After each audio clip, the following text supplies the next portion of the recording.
بسم الله الرحمن الرحيم. الحمد لله رب العالمين. بعد ما تم تجهيز الخبز نقوم الآن في أحد مخيمات الأسر المنكوبة بتوزيع هذا الخبز، وذلك دعما لصمودهم وثباتهم وتخفيفا من المعاناة التي يقوم بها. بارك الله في مؤسسة وقف يتيم الوقف على هذا الجهد والعطاء، وبارك الله فيه وجزاه الله عنا خير الجزاء. الرحيم. الحمد لله رب العالمين. يقول الله عز وجل: لن تنالوا البر حتى تنفقوا مما تحبون.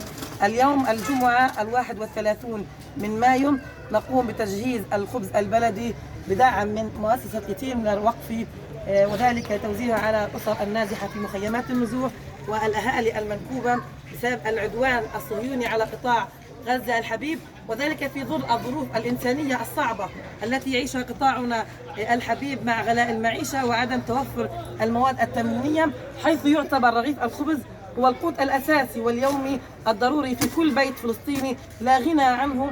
لذلك نقوم بكل الشكر والتحية والعرفان لمؤسسة يتيم الوقف على هذا الدعم وعلى هذا العطاء وعلى هذا البذل منذ بداية العدوان الصهيوني على قطاع غزة. بارك الله فيهم وجزاهم الله عنا خير الجزاء.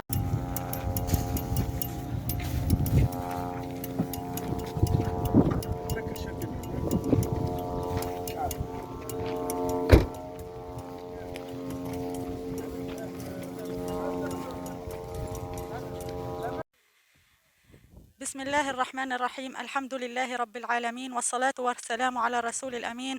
نتواجد اليوم في أحد المخيمات بمدينة خان يونس بمواصي رفح لتوزيع طرود الخضار على أهلنا النازحين بتبرع كريم من جمعية يتيملر وقفي اليوم السبت الموافق 1 يونيو 2024. فبارك الله في مؤسسة يتيملر وقفي وجزاهم عنا خير الجزاء وأخلفهم خيرا عما أنفقوا.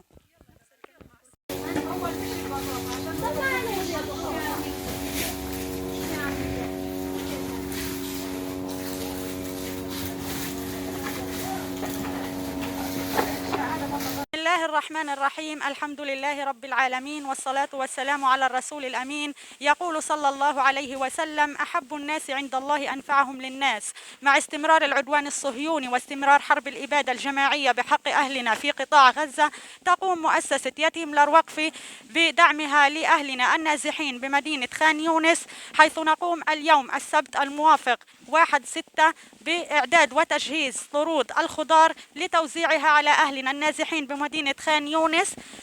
فبارك الله في مؤسسة يتيملر وقفي وجزاهم عن أهل غزة خيرا وأخلفهم خيرا عما أنفقوا.